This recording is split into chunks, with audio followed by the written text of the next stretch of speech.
Welcome to the Prophecy Club. Our topic today is Russia, the Hoover Dam, volcanoes, and NEOM.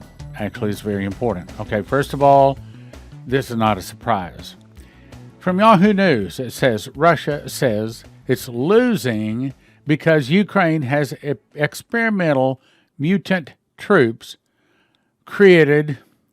I'm almost afraid to say these words because, let me take a second to talk about that. Yes, we did get a strike from YouTube. They claim that I said the V word. They claim that I'm talking about it. But the very first strike we got, I was talking about soldiers, soldiers. And in that particular program, just here, Monday, was supposed to be played Monday. It also had the soldiers with an S in front, okay, S soldiers. I'm afraid to even say it. I appealed, saying I was not talking about their anti-V, but they denied it, okay? I mean, the thing of it is they are the number one platform. It's not a public utility, and they can do what they want. And so I have to abide by that because I want to reach as many people as I possibly can for Jesus. So yes, and that as a result, we cannot post for a week. So if you're watching this someplace else, maybe our app or something like that, then you'll understand. Now, here's my plan. I'm going to continue to make all of the programs that I normally make. And then after the, I guess you call it ban for a week, they won't let me post for a week. After that's lifted, then we'll be posting 2 programs a day to catch up. So it's still going to be all available. But it would be nice if you'd pray that we don't get any more strikes and that certainly they wouldn't take us off, because that would be a very big problem if they did. The lion's share of our response comes from them. And in case someone from YouTube is watching, thank you. I appreciate you. All right, now, I wouldn't do it the way you do it, but that's your choice. I understand that. So it says that Russia's, and I'm getting a little close to the line, even reading this article from Yahoo News. Russia says it's losing because Ukraine has experimental mutant troops. This is from Yahoo News, okay? Experimental mutant troops created in secret biolabs. That's exactly what the program was talking about that got the strike. So I'm very skittish to even read the headline from Yahoo News. Anyway, let's go on. So it says nearly 5 months into this senseless war against Ukraine, and I don't think it's senseless. From what I understand, it's putting down the bad guys, as in Russia is putting down the bad guys that are in Ukraine. I know there's some good guys in Ukraine too. I don't discount that. Anyway, let's go on. So it says Ukrainian troops were turned into superhuman killing machines during, quote, secret experiments in American-run biolabs. Testing of Ukrainian POWs' blood, they claimed, uncovered a range of diseases that suggest that they were secretly experimented on for military purposes. Now, I know the article goes on to make fun of this. I'm not making fun of it. I personally think that that's exactly what's going on. Why? Because when Jesus returns, the whole point of Armageddon is to bring all of his enemies down to attack Jerusalem. The Bible says that even though all of the world were to come down to attack Jerusalem, they will not be victorious, because Jesus was crucified outside the city, and for Armageddon, he brings all of the nation's armies, all of their, I have to choose my words carefully, all of their fallen ones, all of their hybrids, and they are doing everything in they can in their high technology area to make these, whatever you want to call them, horsemen, the Bible says, these mutants so strong that they can defeat Jesus. And Lucifer has lied to them enough to where he's got them actually believing that they're going to defeat Jesus. But the Bible says that he is Lord of lords and King of kings. And they that are with him are called and chosen and faithful. And that's us. We do not, I talked about this Sunday, but of course you haven't seen that because I couldn't post it. When Jesus returns, the armies in heaven follow him on white horses. And then you and I are in tow behind that. We do not fight. Only ones that fight is Jesus and two angels that had the sickles. And he brings them down to the very place where his blood was spilled, outside the city. And that's the Battle of Armageddon, where the blood rises at horse bridles by the space of 1,600 furlongs. So where his blood was spilled, he spilled their blood. Just like in the days of when they were requiring Pharaoh, was requiring all of the babies, the male babies, to be tossed into the Nile River. And that's when, of course, Moses was put into a little bulrush, it was a little small boat, and floated. And, of course, the daughter of Pharaoh found the baby and brought Moses, and he was raised in Pharaoh's court. And it was a setup by God. And then some 40, 50 years later, Pharaoh and all of that generation were drowned in the Red Sea. So they drowned God's people, the Jews, in the Nile. So God brought Pharaoh and all of his 600 chosen chariots and drowned them in the Red Sea. So basically God was saying, okay, you drowned my people, I'm going to drown you. And the Bible does not tell this, but my guess is that if there were 600 people, 600 babies tossed in the Nile River, there was exactly 600 Pharaoh and his chariots and his men in the chariots drowned. In other words, it was probably a 1-for-1. And what they're trying to do here is trying to create a military so big, so powerful that it can defeat, yes, he's telling them that they're going to try to defeat the Jews, but this is when Jesus returns. That Lucifer is telling his people that he's going to be victorious. He's going to overcome Jesus and all of the angels. Now, never mind, Revelation 21 says, and I saw another angel come down from heaven, having the key of the bottomless pit and a great chain in his hand. He laid hold upon the dragon, that old serpent called the devil and Satan, and bound him 1,000 years, cast him into the bottomless pit, and shut him up, and set a seal on him, that he should deceive the nations no more till the 1,000 years should be fulfilled. And after that, he must be loosed a little season. So just one angel binds Lucifer, and then at the Battle of Armageddon, it says, and the beast and the false prophet were taken alive and cast into the lake burning with fire and brimstone. And the remnant were slain by the sword of him that sat on the horse, which sword proceeded out of his mouth, and all the fowls were filled with their flesh. And that sword is the light sword, that's the morning star. Now, what they're doing here, they are trying. Lucifer's lied to them. He is the chief liar. He's lied to his own people, said, look we can build ourselves strong enough to where we can be victorious, and we can take over the earth. That's what's really going on here. They're not just trying to help people get over heart disease. Come on. Well, they're not trying to help them whip cancer or diabetes. No, that's all a big lie. What they're really doing is trying to make a fallen one or a demon or a reptilian, whatever you want to call them, a part demon, part human that is so strong, so powerful that it can beat Jesus. And of course, we know that doesn't happen. In the moment, in the twinkling of an eye, at the last trump, he blows that morning star down. It goes to the center of the earth, sets the foundations of the mountains on fire. The hills melt like wax at the presence of the Lord, at the presence of the Lord of the whole earth.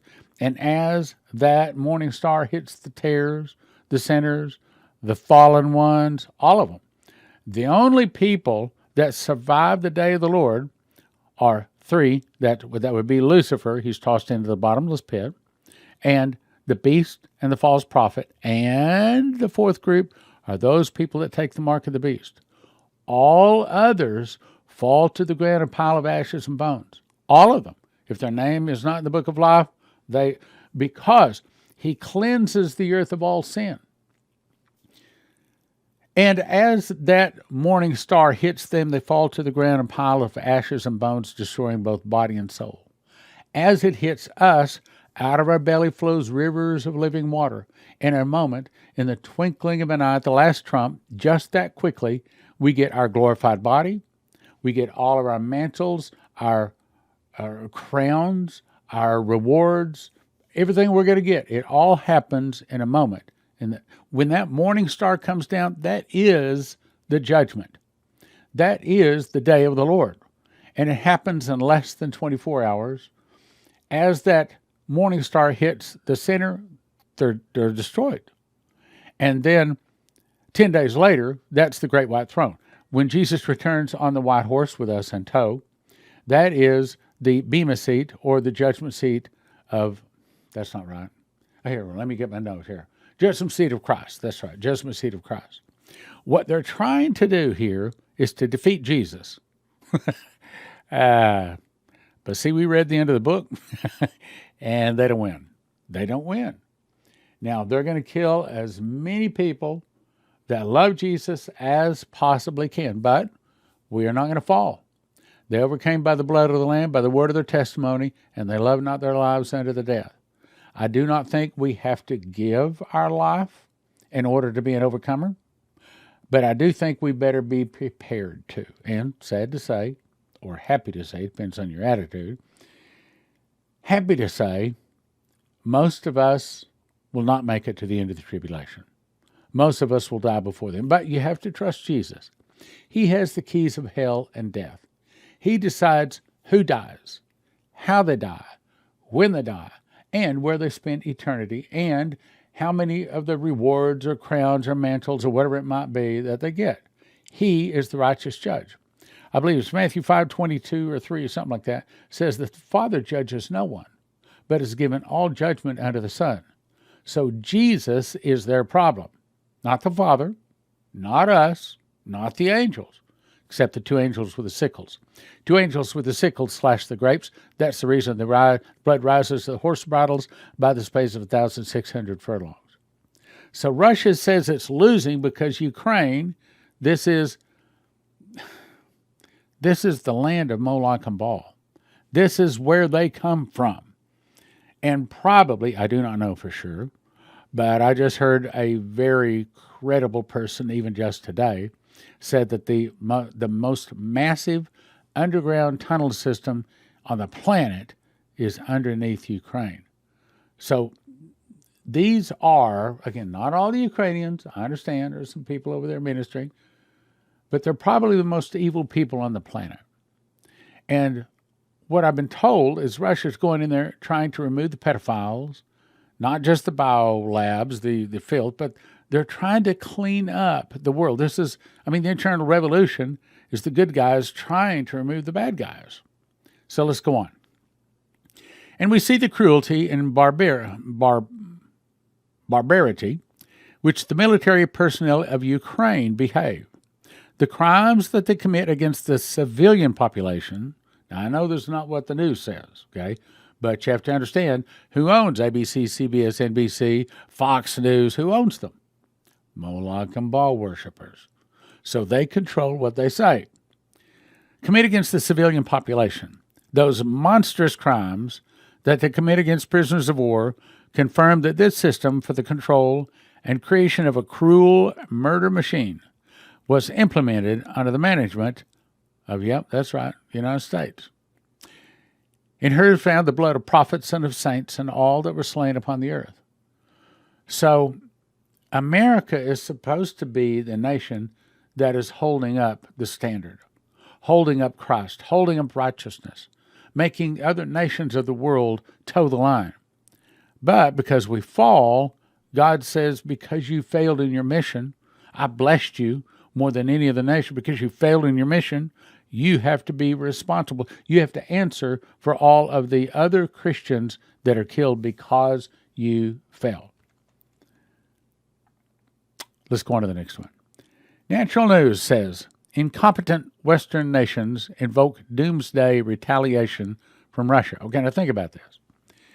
The Moloch and the Baal Worshipers don't have enough people to defeat the United States. They don't have enough military, or they don't have enough military might. They don't have enough missiles. But Russia does. And since the Molochs are now in control of America, what do they have to do? They have to get the Russians that do have the military might and the advanced weaponry to defeat America, because God has seen to it. So what does he do? So the Moloch in America, I started saying name, attacks Russia, and that's what's really going on. We talked about it in the last program. Gets Russia angry at America so that Russia takes out America, which is their goal anyway. They want to destroy as many Christians as possible, especially the Christian nation. So it goes on to say, deliberately trying to provoke Russia to launch nuclear strikes against Western cities. That's exactly what's going on. This will achieve the destruction of the USA and the Western civilization. Correct. Now, he goes on to say China's the problem. China, remember the angel spoke to Demetrius, said, then God will raise up China, Japan, and many of the nations. They'll go against the Russians. They'll defeat the Russians. They'll back the Russians at the gates of Paris, where they sign a peace treaty. Now, I know that all of the news tries to make China out to be the bad guy.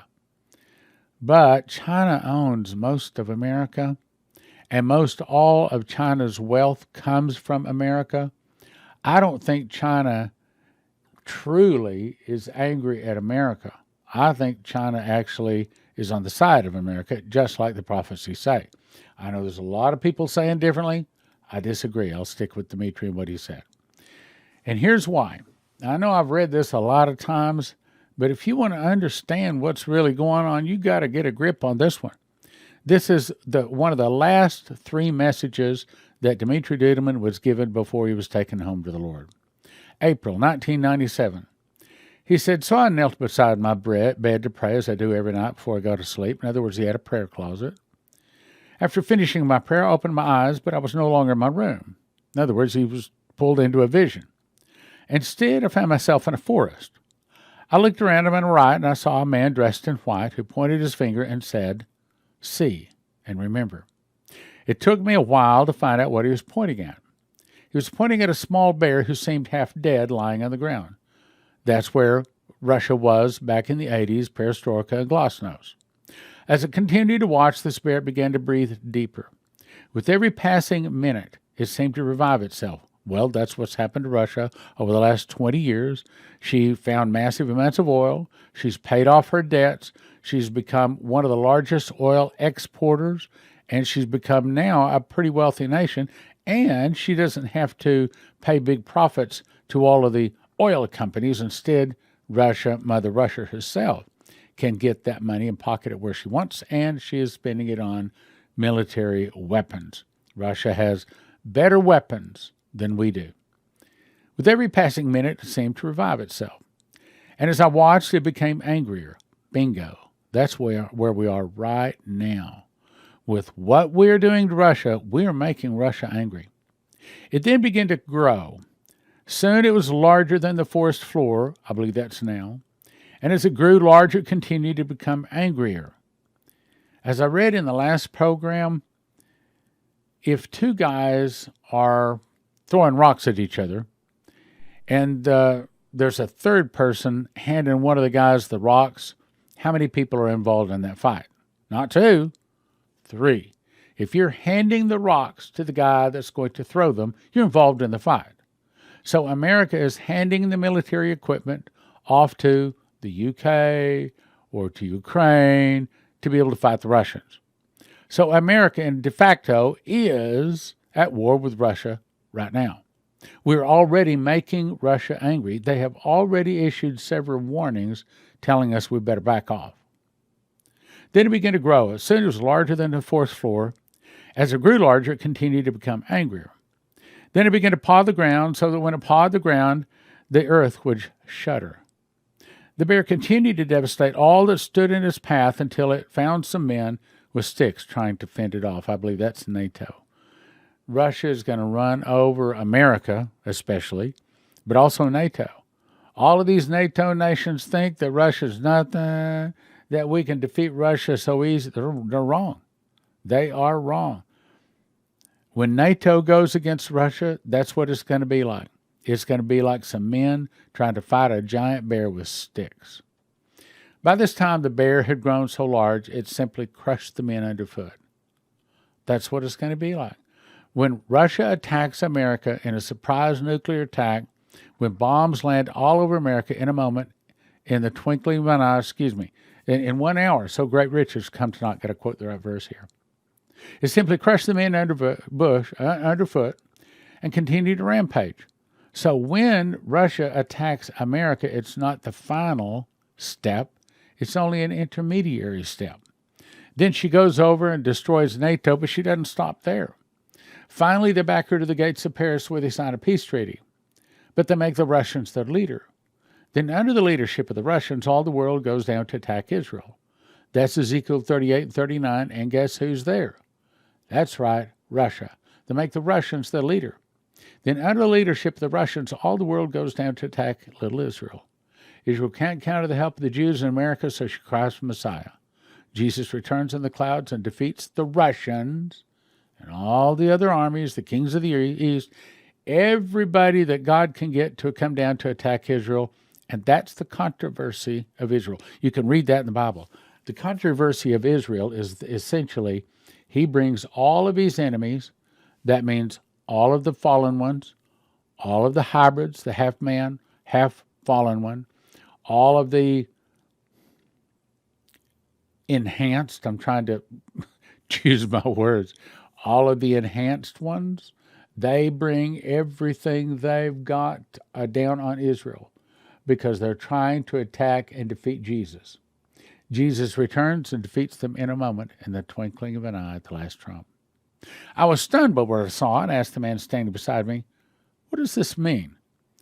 The angel said, "Well, at first, they thought the great bear was dead." The man said, "But as it will begin to stir once again, they will consider it harmless. Suddenly, it will grow strong once more with purpose and violence." That's where we are right now. God will blind the eyes of the Americans. It doesn't say that, but it is saying that.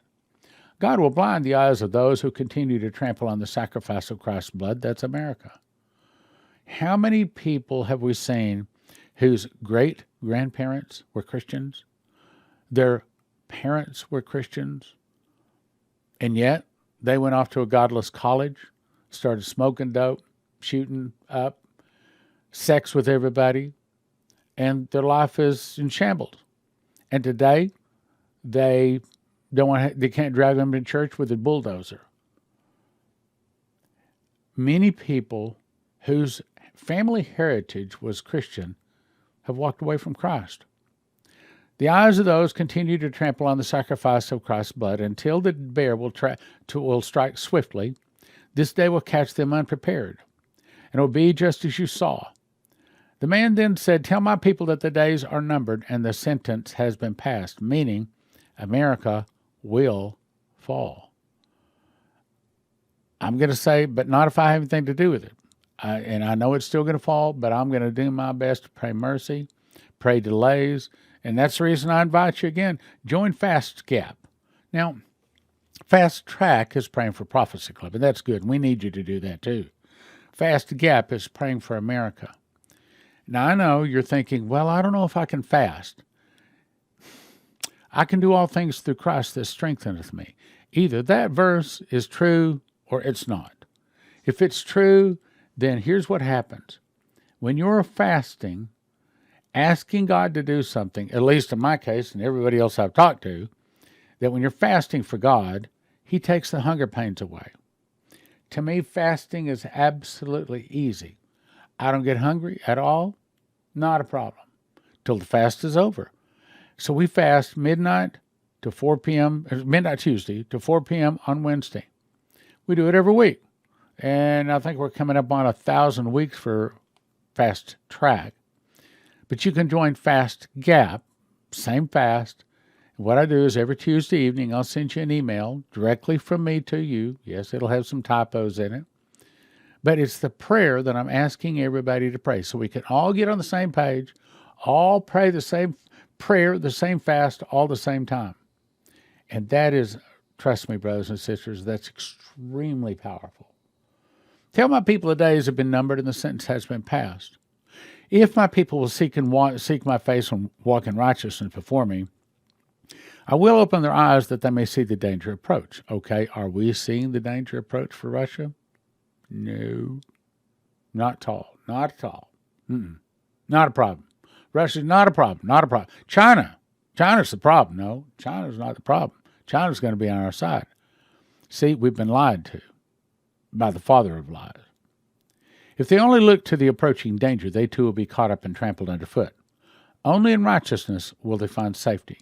And I heard a voice from heaven saying, "Come out of her, my people, that you be not partakers of her sins, and you receive not of her plagues." Got to stop sinning, my brothers and sisters. All those little secret sins, God is watching. But even more important, the devil's watching. He knows. And he's coming after to kill, steal, and destroy. Now, let's go on to the next one. July 19th, Daily Mail. Explosion at Hoover Dam.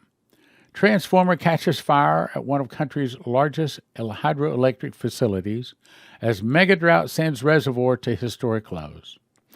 One of the transformers at the power generating turbine house caught fire, and it's what is generating electricity. Now, this Hoover Dam, this is huge. Okay, so what did it? Just an accident? Or maybe it was on purpose. Maybe it was done by a man carrying something in there. Or maybe it was done by Scalar Wave. Again, they can destroy anything in the air, on the land, on the sea, under the sea, any place on the globe they want to. They don't even know where it comes from. It doesn't go A, B, C, D, okay? It goes from A to D. It's interdimensional. They can't track it. They don't know where it comes from. It can show up and can start fires. It can cause droughts, great heat waves, big firestorms, or big dumps of snow. I mean, it's the perfect weapon. And they've had it since the early 60s. That I believe that's correct. Now, I don't know what causes this, but when you got 110 food facilities around the globe, all in the last 12 months, that have all had some kind of death or destruction, and now we have 4 different natural gas refineries or storage or something to do with natural gas, all in the last, 2 weeks? All of those are destroyed. I'm telling you, just like they spoke to Benjamin Fulford, we have ruled this planet for thousands of years, and we'll destroy it rather than give it up. And so, this is them destroying it. I can't say that we're in the tribulation yet. I believe we're very close. But a lot of the things that I see sounds just like the first 4 horsemen of the apocalypse. It sounds like the first couple of years of the tribulation to me from what I see. Here's another one. In pictures, Anak Krakatua back to life again. 3 interruptions within 12 hours. So you're looking at pictures of this eruption. Now, the question is this Scalar Wave? Scalar Wave can do this? But you remember me 3-4 days ago, I was talking about CERN and how they have strangelets. Strangelets come out of this Large Hadron Collider when it does a collision. What is a strangelet? Well, at least according to one source, and I'm not an expert, I do not know that what I'm about to tell you is true, but according to them, they say that these can go down into the earth, they pass through everything, and they collect in the center of the earth, and when there's enough of them there, this is exactly what they cause. They cause volcanoes. What does Matthew 24 say? In those days, there'll be massive earthquakes in diverse places. Well, earthquake, the Bible doesn't talk about volcanoes, it talks about earthquakes. But volcanoes and earthquakes kind of go in hand to hand. Now, I don't know what caused this, and you don't either, but I think it's definitely one of the signs of the end. My guess is that it's not an accident. I think it's on purpose. I think it's on purpose because they're trying to destroy the world because they're getting mad because they're losing control. That's what's really going on. July 19th, Blacklisted News. Headline, NEOM, Saudi Arabia to build the world's largest smart city in history. Now, I need to take a second and explain. One of the things I want to do when we find oil in Israel, I want to go to the Israeli government to say, look, can we work out a deal? Because according to the normal contract for oil exploration, the nation gets 1/8, and the oil drilling company gets 7/8 of the oil coming out of the ground. So I want to work a deal. I want you to give me a plot of land that I can bring Christians and Jews back from around the world. I want to buy an airline complete with mechanics and stewardess and hostess and servers, or whatever you want to call them these days. Be able to fly Christians and Jews back from around the world. Ezekiel 38:11 says, in substance, the land of unwalled villages, to them that are at rest, that dwell safely, all of them dwelling without bars, without walls, having neither bars nor gates. The desolate places that are now inhabited, and upon the people that are gotten out of the nations, who have gotten cattle and goods that dwell in the midst of the land. I believe that what the Bible says in Ezekiel 39:28, I will leave none of them there. That means that every single Jew on the planet, whether they know they're Jew or not, are all going to move back to Israel for the great end time battle. Every one of them. He's going to bring back the scattered Jews. And I want to be there to help. When they come back, they're going to need a place to stay. And that's where I come in. I want to build a land of unwalled villages, bring them in from around the world, which is why I'm telling you right up front that when things start happening, when do we go over to Israel to drill this well in Israel? I don't know if I'll be posting every day or not. I will try to, because I think you'll probably find that real interesting, what we're doing. But anyway, this is one of my goals. Now, a second goal is also to prepare a place for the woman to flee. You remember that Jesus spoke Matthew 24 and says, when you see the abomination of desolation spoken of by Daniel the prophet, stand in the holy place. Basically, don't come down to pack, don't collect $200, don't pass go, get out of Dodge. I believe that where they're going to run is 216 miles straight south from Jerusalem down to the real Mount Sinai, which is in Saudi Arabia. And on the way down there, the Bible says, and he cast water out of his mouth as it might cause the woman to be carried away of the flood. And the earth opened up her mouth and swallowed up the water which the dragon cast out of his mouth. And the dragon was wroth with the woman, and he went to make war with the remnant of her seed to keep the commandments of God and have the testimony of Jesus Christ. Meaning, when they leave Israel, when they leave Jerusalem, when they see the Antichrist set on the Ark of the Covenant, that's the abomination of desolation. When they see that, and the only ones going to see that and recognize that are those that are Christians, that have read Matthew 24 and recognize it. When they see that, they're going to run straight south, 216 miles. But on the way, there is a great flood released by the devil, tries to drown them in one of those ravines down there, but the earth opens up, swallows up the flood with the dragon cast out of his mouth. But they're going to get by that. And the Bible says that they are specifically protected for the last 3.5 years. Well, that's another thing I want to do is go down to Saudi Arabia and start building a place for the woman to flee. In other words, we'll get thousands, hopefully thousands of Christians pouring out of Jerusalem when they see the Antichrist set on the Ark of the Covenant. And they're going to need a place to stay. So this is one of the things I want to do is get down there and help build this. But now I've had this goal for, 20 years. But this is very interesting because this article is about to say that Saudi Arabia is spending at least $500 billion building a city, and I think what's going to be moving in them is Christians leaving Jerusalem.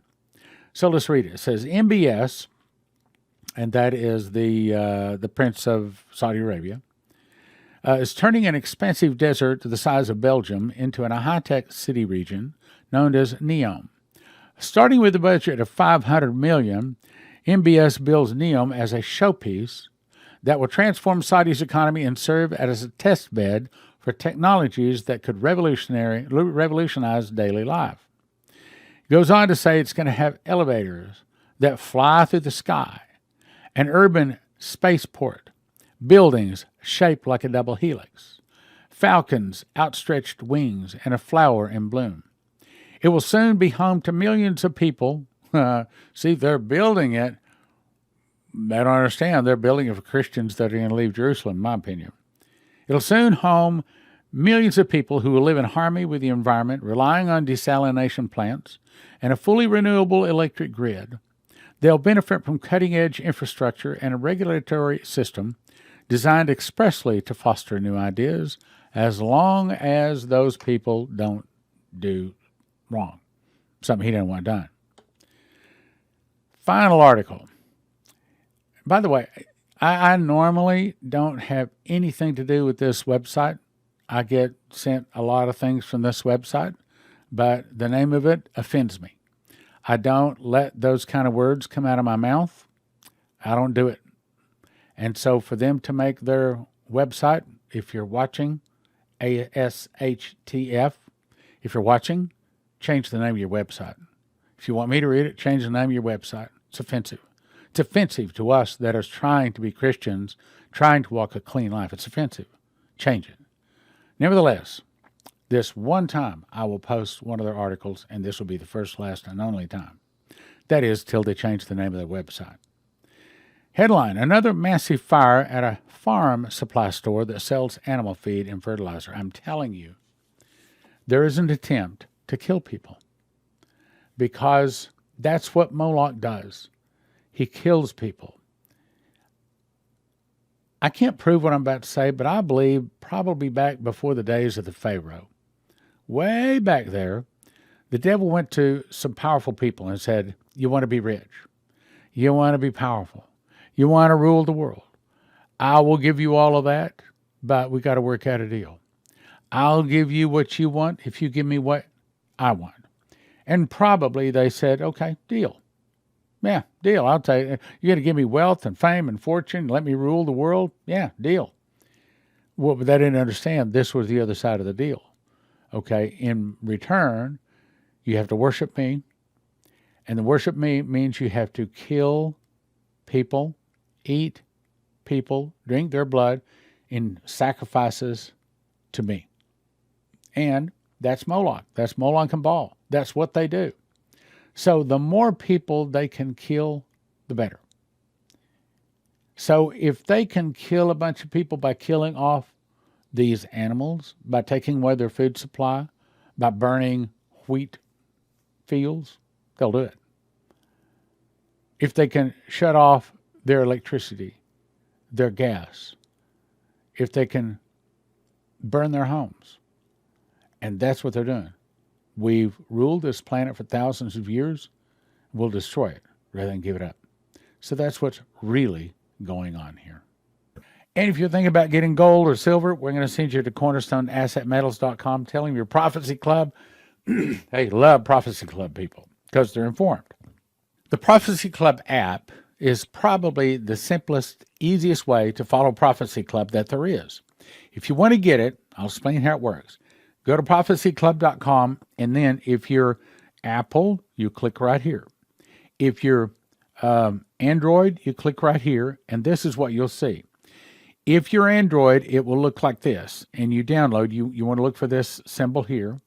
Download that and click Install. If you're Apple, you click, and it'll look like this.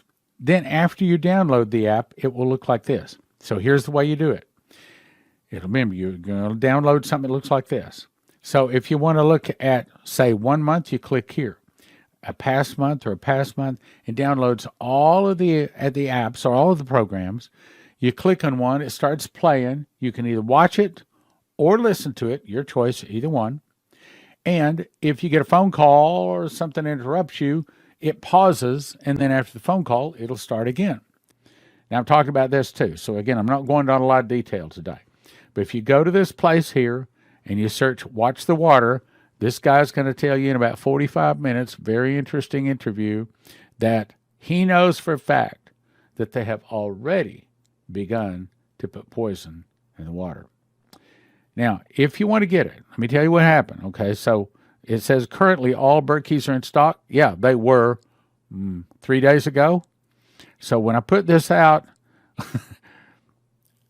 we have 4 different models. 2 of the 4 models sold out overnight. So I just talked to our office. Here's what we have in stock now. All of these gone. Okay. Now you see, 3 or 4 days ago, I could say they're all in stock, and we had a good supply. Right now, this is our actual inventory as of a few minutes ago. We have 16 big Berkeys, 23 Royal Berkeys in stock. And I asked Jo, she'd been with us since Prophecy Club started. I said, so based upon what's happening, how long do you think that those will last? She says, about 2 weeks. We'll be gone. We'll be out in 2 weeks. I said, have you ordered more? And she said, no, we looked and we don't have enough money to order anymore. But Monday, we think we'll have more money in, and we're going to order some more. So if you want to help your brothers and sisters, and if you could help Prophecy Club, now would be a good time. If you can help. If you could help us with a donation, that'd be a really good time, because we need it. Anyway, 16 bigs, 23 Royals in stock. She says they'll last about 2 weeks, but Monday we're going to place another order, another large order. But I don't know what's going to happen. They're going really fast. I'm also told to tell you that there are no fluoride filters going to be had for about 4 months. You're not going to be able to get them, which is why I'd recommend you go to josephskitchen.com. And the little bit difference here. One is you want to get a machine package. I've talked about that before. That's what grinds your wheat berries into flour, put it into a flour bread machine, push a button, 2 hours, 20 minutes later, along with 6 other ingredients, and you have a loaf of bread. Wonderful hot loaf of bread. Then you decide how much food you want to have. You want to have food for 2 people a year, 4 people 1 year, 6 people 1 year. But here's the new part. We just started offering this. We've had a lot of people say, yeah, well, what happens when the electricity goes off? So I searched all kinds of different remedies. What do you do when your electricity goes off? I mean, I spent many days researching it. And it seemed like I had somebody email me, hey, this right here is real. Yeah, but they're out of them. Okay. The people got to have them. Okay. So you can say, well, there's a really good one over here, but if they're out of stock, they're out of stock. Okay. We're not going to help us. So here's what I found. I really like this little unit. I've got it sitting right here. I could reach over and, yeah, I will. Here in a week or so, we're going to get another new unit, and I'm going to show you how it all works. But I've got this. I've tested it. I mean, I've actually had this laying on my lawn. I've hooked my electricity, my computer. This computer has been hooked up to it. My bread machine. Here's what I found. Now, so I'm going to start with the bad news, because I figure if I'll tell you the bad news, then you know the rest of it is all good news. And the bad news is this.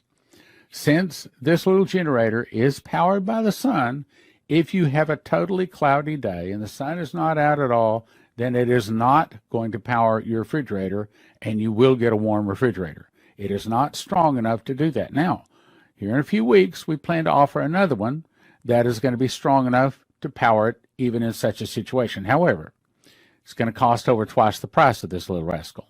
Right now, this is probably the best deal going out there. I'm talking about somebody that has them in stock so that they can get them out to you. Now, what we're doing, to let you know, we're going to do this for about another week. We're going to see how many orders come in, and then based upon how many orders come in, then we're going to place our first large order. And I'm guessing that first large order will be 40 or 50 of them. But we will see. We'll see how many you order. You order a lot of these, and we'll get them. And we can get them in 3 to 5 days. So at least that's what we're told. Now, let me explain it. So this is the unit. Now, think of this as just a battery, okay? But it's not just any battery. There's 3 kinds of batteries. Lead acid, like you put in your car, that's garbage for what we're talking about. Lithium, like is in your cell phone, that's still garbage, because a lithium only has about 500 cycles. That means when you charge it up, you run it down, charge it, and don't run it below 20%, or you'll kill the lithium. So lithium is not good for this. This is what they call an iron phosphate battery. And this particular one has about 2,500 cycles. 2,500 cycles. And it can go to 0, though we don't recommend you take it to 0. No battery likes to go to 0. You can charge it all the way, or you can discharge it all the way down to 20%, and then between 20 to 80%, it charges back up pretty quickly. From 80 up to 100, it takes a long time to charge. So we don't recommend unless you have just plenty of time and plenty of energy to do that. So anyway, it has 4 220-watt solar panels, and it has 1,800 continuous watts. The reason that's important is because that little mill that grinds the wheat berries into flour takes about 1,450. So we didn't want to get it too close. We want to have we don't want to get it right too close to the ceiling. So it needs to have 1,800 watts. This does. It also has a 1,488 watt-hour storage. What does that mean? Well, my refrigerator out here uses about 3,000 watts to run for 24 hours. So that's the reason I'm telling you this is not powerful enough by itself to power a refrigerator for 24 hours. It would need to be at least 3,000 watt hours. However, to jump up to that, based upon my calculations and what I've seen here, it's not worth the price. I'll show you a better way to do it. So here's what they try to sell you. They try to sell you a big storage, but they only give you 2 little 100-watt solar panels. That's not enough. Then some of them will even, of course, that's only 600 hours or 600 watts. But what we do is instead we offer, our program is we put together 4 220-watt solar panels, 4 of them, because you don't get any power out of the battery unless you put it in with the solar panels. So it's better to have more power in the solar panels and less power in the battery. So what we're trying to do is get you a budget. We're trying to get you something so that it will at least make bread even on a cloudy day. And then most of the rest of the time it'll do really, really powerful. And that's what this is. So with this particular setup, like we're offering, you're going to have 4 220-watt solar panels. That's pretty powerful. So that means it's going to charge your battery during the day, but as it's charging, you can still make bread, run your computer, your cell phones, and a refrigerator. This will run a refrigerator unless you get a cloudy day. It's powerful enough, and probably your refrigerator can go a couple hours with no electricity. I haven't been able to test that yet. I did try to see if it would go 24 hours, and no, it won't. But this is a nice little unit. I've had it now for a couple of weeks, and I really like it. So here's the bottom line. On a sunny day, it'll make 3 loaves of bread, run your fridge, your computer, your phones. On a partly cloudy day, it'll do about half that. But on a cloudy day, all of them, they're all like that. Okay, if you have clouds, you don't have any power. And it's partly cloudy is partly power. So what we suggest, yes, we're going to have a more powerful unit here in a couple of weeks. But understand, it's going to be over twice the price. So if you're looking for something to what I think will do the job, to make bread, and to keep you up and going, to, how do I say this? For the best bang for the buck, this is what I think it is. Now, yes, I'm looking forward to the more powerful unit, and it has not actually arrived. We have actually paid money for it and ordered it, and it's on the way. And as soon as I test, I'll let you know about that. But I'm telling you right now, it's going to be over twice the price. So unless you want to spend twice the price, this is probably the unit that you really want to get right here. 4 220-watt solar panels, and you can use this to make bread. Delicious, homemade, healthy, nutritious, homemade bread. And these are loaves that I've actually made, and I've actually cooked and eaten and cut and everything. You get them at josephskitchen.com. Right down here is where you go to order this solar generator. Click like, share, subscribe, and send to a friend.